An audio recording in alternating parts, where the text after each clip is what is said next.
penyusunan kabinet baru Jokowi JK agaknya akan segera rampung. Pasalnya malam tadi Presiden Jokowi dikabarkan sudah menerima 4 nama terakhir dari KPK yang lolos seleksi dari KPK. Indikasi selesainya penyusunan kabinet pemerintahan Jokowi JK juga diperkuat dengan pernyataan mantan deputi tim transisi Andi Wijayanto.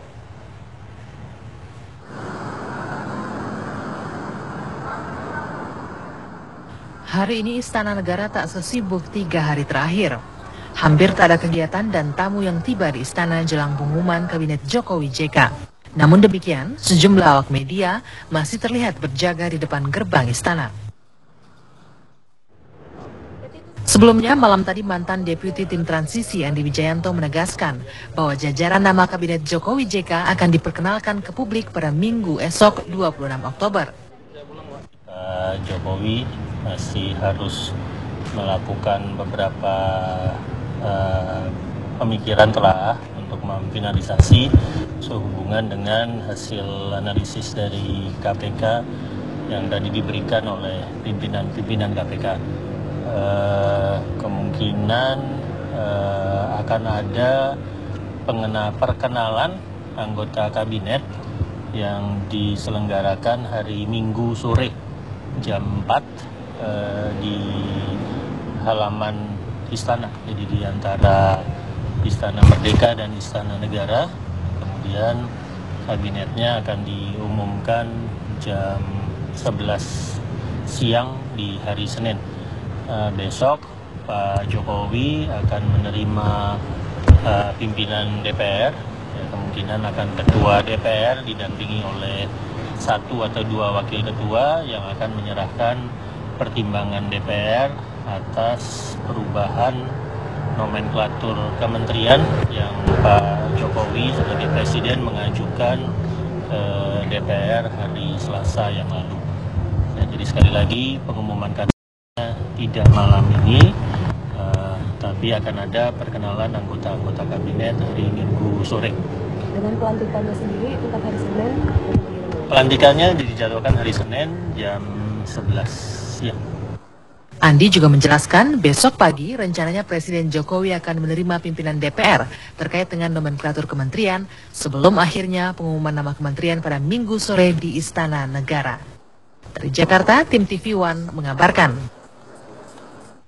Seminggu pasca pelantikan, Presiden Jokowi dan Wakil Presiden Yusuf Kala belum juga mengumumkan nama-nama menteri di kabinetnya. Hal itu dinilai sebagai upaya untuk membentuk pemerintahan yang dapat diterima oleh semua kalangan. Hal tersebut disampaikan politisi PDIP Arief Budimanta ketika ditemui usai sebuah acara diskusi politik di Jakarta Selatan. Arief menjelaskan bahwa kehati-hatian Presiden Jokowi adalah untuk membentuk sebuah kabinet yang memahami visi dan misi kerja Presiden. Sementara pengamat politik Niko Harjanto menyatakan calon menteri selain mumpuni harus punya latar belakang bersih dari masalah hukum. Selain itu, ketiadaan undang-undang transisi juga memperlambat pembentukan pemerintahan yang baru.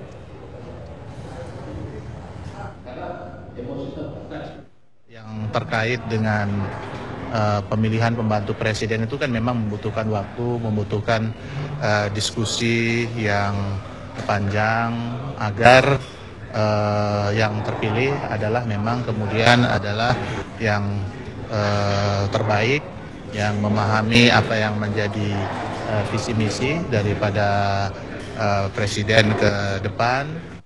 Memiliki kompetensi dari sisi kemampuan profesionalnya. Itu penting sekali. Jadi rekam jejak itu menjadi suatu hal yang penting. Yang kedua yang tidak kalah pentingnya adalah apakah para kandidat ini memiliki potensi masalah hukum. Karena kalau memang memiliki potensi masalah hukum, bisa jadi keberadaan mereka di kabinet itu justru akan menghambat kerja-kerja pemerintah.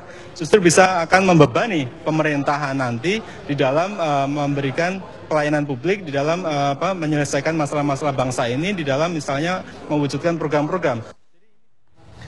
Pemirsa, Presiden Joko Widodo rencananya akan membacakan pengumuman kabinet pada besok sore. Dan untuk mengetahui informasi selengkapnya, kita akan terhubung dengan Dita Faisal yang saat ini berada di Istana Kepresiden Jakarta. Silakan Dita dengan laporan Anda. Selamat sore Juan dan juga Pramita. Kalau misalnya kita menghitung ya, hari ini tentunya sudah merupakan hari kelima Presiden Joko Widodo bertugas sebagai Kepala Negara Republik Indonesia, dan tentunya sejak pelantikan berbagai agenda sudah dilakukan. Bahkan yang kita tunggu-tunggu, rakyat Indonesia tunggu-tunggu adalah kapan sebenarnya nama-nama menteri disebutkan untuk mengisi pos-pos kementerian dari pemerintahan Joko Widodo Yusuf Kala. Dan tentunya hari ini tadi diungkapkan oleh mantan deputi tim transisi Andi Wijayanto bahwasanya kalau kita melihat ada beberapa orang hilir mudik di sana meskipun ini hari Sabtu, tetapi mereka bukanlah sebagai orang-orang yang akan diseleksi lagi oleh Jokowi sebagai presiden begitu. Kemudian beberapa orang yang hilir mudik itu adalah hanya berkaitan dengan administratif saja, tidak ada lagi seleksi calon menteri karena sudah final 34 calon-calon menteri sudah diputuskan oleh Presiden Joko Widodo. Dari ke-34 menteri tersebut memang tidak disebutkan siapa-siapa saja karena rencananya besok pada hari Minggu 26 Oktober pada pukul 4 sore nanti Presiden Jokowi dan juga Pak Yusuf Kala akan mengundang mereka untuk minum teh begitu, kemudian juga akan memperkenalkan mereka ke hadapan publik bahwasanya mereka adalah pembantu-pembantu presiden yang nantinya akan melaksanakan sejumlah kegiatan di negeri ini. Dan tentunya juga bahwasanya ada beberapa orang yang kemudian juga mulai mondar-mandir ke istana. Kami melihat tadi ada Saleh Hussein, ia merupakan Ketua DPP Partai Hanura yang juga merupakan anggota DPR untuk periode 2009-2014 dan 2014-2019. Jadi sebelumnya Saleh Hussein ini merupakan anggota DPR Komisi 5 atau yang biasanya berada di Komisi Perhubungan ataupun Infrastruktur. Dan kemungkinan besar mereka-mereka yang datang hari ini adalah yang akan juga hadir esok hari pada pukul 4 sore. Kami sempat berbincang apa saja yang diperbincangkan dengan Pak Jokowi, kemudian Pak Saleh Hussein mengungkapkan bahwa hari ini hanya berbincang seputar apa saja yang dilakukan selama ia di DPR terkait dengan bagaimana rekam jejaknya dan apa saja yang dilakukan selama ini. Dan berikut adalah wawancara kami beberapa saat yang lalu dengan Saleh Hussein selaku Ketua DPP Partai Hanura dan juga anggota DPR. Ya, tadi memang saya dihubungi oleh staf Presiden untuk minta menghadap Bapak Presiden. Nah, tentu sebelumnya juga memang Mas Hasto juga sudah menyampaikan bahwa jangan jauh-jauh dari Jakarta, dan akhirnya memang tadi saya dihubungi untuk segera menghadap Bapak Presiden, dan tadi menghadap ya beliau ngobrol-ngobrol santai, ya cerita-cerita tentang saya dari NTT, pulaunya jauh ya Mas Saleh.